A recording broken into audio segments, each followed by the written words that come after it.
You know, on a good day, I can play a bit of guitar. I know some of the chords. I have no idea what to do with this thing. And yet, singing and making music is a large part of Christian worship and something that I know many of us have greatly missed during lockdown. You can sing along to YouTube and it's good, but it's not always quite the same. Well, in the Bible, the Psalms is the great big songbook, and David was one of the most prolific songwriters. The problem is that we don't know what tunes he set his songs to. Here's a clip from Richard Gere's 1985 movie about the life of David, and here is the 23rd Psalm. The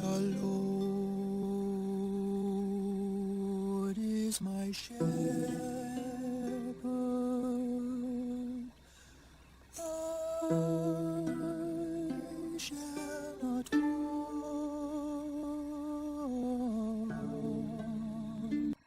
The Lord's My Shepherd has been set to many different tunes over the centuries, and I quite like this one by Stuart Townend. The Lord's my shepherd, I'll not want.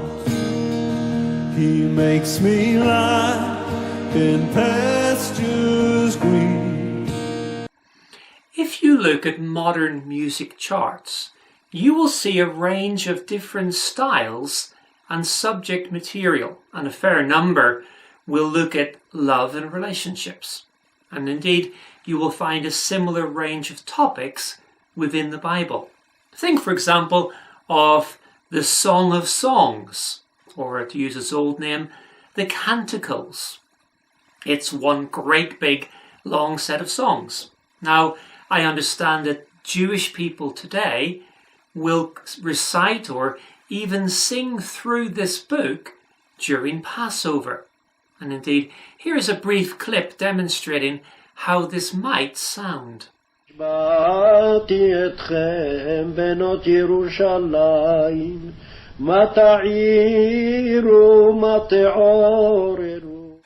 Then there's the Book of Lamentations, where the author plays the blues rather than, say, rock and roll. Here's another brief excerpt. This is from chapter 3, and it's as sung traditionally by the Coptic Orthodox Church. I am the man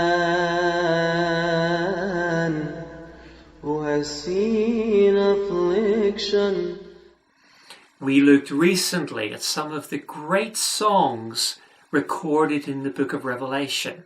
Songs of declaration, songs of worship, and I won't comment further on these at this stage. But just as the charts have the odd novelty song, so the Bible contains some rather interesting contributions.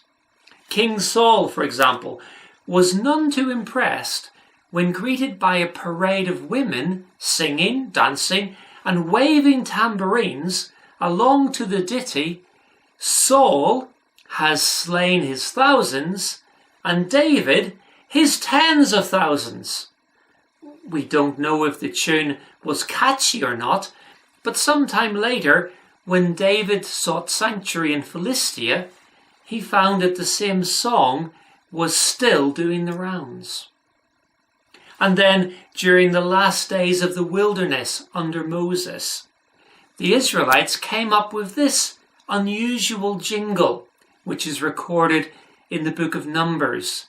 Spring up a well, sing to it, the well which the leaders sank, which the nobles of the people dug with the scepter and with their staffs. Well, I remember Keith Green singing Spring Up a Well Within My Soul, but that had more to do with John chapters 4 and 7. A song in the Bible about digging a well of water? Well, whatever next? Did you know that Solomon is reported as having written 1,005 songs? And you thought that David wrote a lot. We don't still have these, but it shows the importance of song in the lives of people in the Bible. Humans like to sing. It's a great way to express worship as well as to reinforce teaching. Now, of course, not every song has to come straight from the pages of the Bible. Some choruses might take a particular Bible verse and develop a theme around it.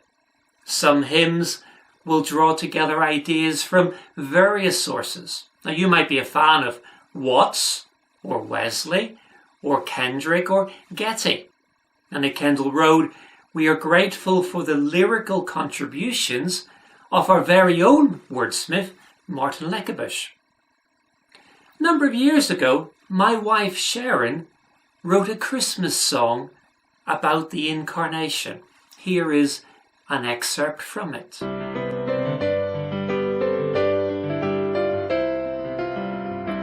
The great mind which envisions creation, it is void now and shrouded in mist.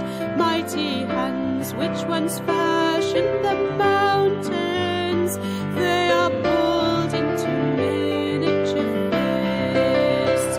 And that voice which called light into being, now wordlessly whimpers and cries, while the heart where true love had its birthplace beats in rhythm to soft lullabies. See him cross the unbridgeable chasm to pay our impossible debt. The immortal entangled in soft human flesh comes to share in our physical death. I'll include the link for the full song underneath this video. And I love the delicate wordplay that Sharon has employed. The heart where true love had its birthplace beats in rhythm to soft lullabies. It's beautiful. So let's keep singing. Let's value the heritage that we have in song, both from the scriptures themselves as well as from the pen of gifted songwriters. And Psalm 96 begins with the line, "Sing to the Lord a new song. Sing to the Lord all the earth." Well, who knows? Maybe there's a song in you waiting to break free. It doesn't mean that you have to be the next Matt Redman or Darlene Zschech. Your song may be very simple. It might benefit from some lyrical or musical polishing. But neither do you have to wait for a recording contract. It's not difficult these days to upload something to Facebook or YouTube. So stay safe and keep on singing. God bless.